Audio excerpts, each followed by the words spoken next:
The following story has been brought to you by StoriesToInspire.org. There was a story a few years ago. During the war, there was a group of German Jews who ran away from Germany and they settled in England. And the English government was suspicious of any German citizens. They were afraid if you're a German citizen, maybe you're helping the enemy, maybe you're helping the German army. And nebuch, these Jews who were victims of the Germans, they said they sent them into exile, they put them onto ships, and they shipped them off to Australia. We're afraid to have you, or maybe you're collaborating with the Germans, and they sent them off to Australia. And one of these ships was carrying the Jewish passengers, and the British soldiers, out of cruelty, they wanted to torment them. They didn't like the Jews, they didn't love them too much. And they robbed them of all their possessions. They went through all of their luggage, took out anything of value. And then, just to cause them anguish, they took all their luggage and threw it out into the water.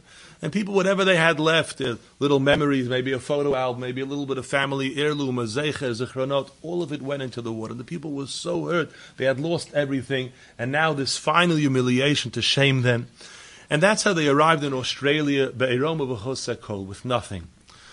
About 10 years ago, one of these people who was on that ship read there was published a diary of a German commander of a U-boat. The U-boats were the submarines. The Germans had submarines that would go under the water and torpedo any enemy ships.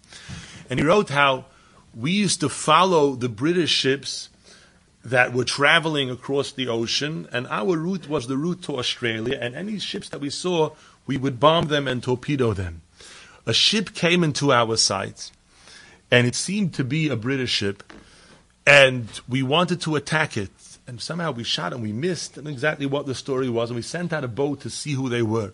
And we saw pieces of luggage floating in the water, so we gathered the luggage, and we saw it was full of letters written in German, literature written in German, and we understood they have German citizens on the boat, or maybe German prisoners, and we decided not to shoot. We'll wait until they disembark in Australia and let off all their passengers, and on the way back we'll destroy them.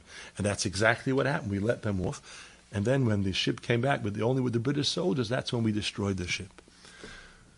Now, for 40 years, these people were thinking the worst thing happened to them. Look, they took away our last memories, our last connection to our past. What a terrible tragedy happened to us. 40 years later, they realized what a miracle happened. That truly there was a miracle, but they didn't realize it at the time. Miracles are happening to us, and sometimes there are open miracles. And we don't even see them. It doesn't affect us. The story of Reb Shimshon Pincus of Chanavach tells a story. You heard it from a doctor who lives in Monsey, who's about to tshuva. He wasn't always a frum yid. He was in the emergency room, and a patient was brought in who had his heart had stopped, and they were working on trying to revive him. After about a half hour, they gave up and they covered him over. And he was an expert, and he felt as he was coming, he felt a very faint pulse.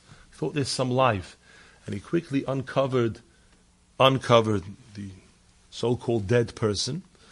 And the fellow opened his eyes, and he looked at him, and he said, "Your name is Chaim Meir." That was his Hebrew name. No one ever called him by his Hebrew name. He said, "Yes."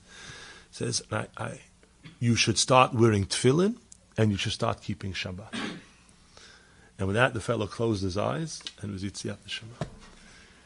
He didn't become at that moment a religious Jew. He went back in discussing in the meeting with the other doctors, an amazing thing just happened to me. He told them the story. And they said, yeah, we've heard of such stories. It's not so uncommon. These type of things happen. And just remained back in the recesses of his memory. 10 or 15 years later, someone introduced him to Torah. And he became closer and closer till he became a Shomer Torah mitzvahs. And then it came back to him, the meaning of that experience. Sometimes we can have open miracles, but we don't have the ability to absorb them. There are miracles all the time. All the time. The fact that we're breathing is a miracle. You know that the atmosphere is made up of 21% oxygen, which is exactly the exact amount. If there would be a drop less than 21% oxygen, we couldn't function. No fire could survive. No factory would work. No machine would be able to function, and we would collapse. If there would be more than 21% oxygen in the world, you would light a match and the whole building would explode because everything would just catch fire. Now that exact amount has to be kept into perfection. Now we know we need oxygen to survive, to breathe. The plants exhale oxygen. They inhale carbon dioxide and give out oxygen. We take in oxygen and we exhale carbon dioxide. We're constantly switching. But there's not enough in the plants to supply us with all the oxygen that we need. But there's under the ocean, there's millions and millions of miles, millions of acres of plant life that's also emitting oxygen that goes into the water. And when the water evaporates and it brings the clouds, and that gives out the oxygen that the plants under the ocean are giving. And if there would be a little bit less plants, or there'd be too many people, or too many balei chaim, too many animals, too many chayos, too many behemoths, the proportion, the balance wouldn't be correct, and the world would cease to exist. So who keeps that in check all the time? It's a constant miracle. A miracle. Every time we breathe, we inhale the air. There's miracles all the time. Sometimes we see them, sometimes we don't. 2 years ago, I think it was, the Bochurim from our yeshiva were going collecting on Purim.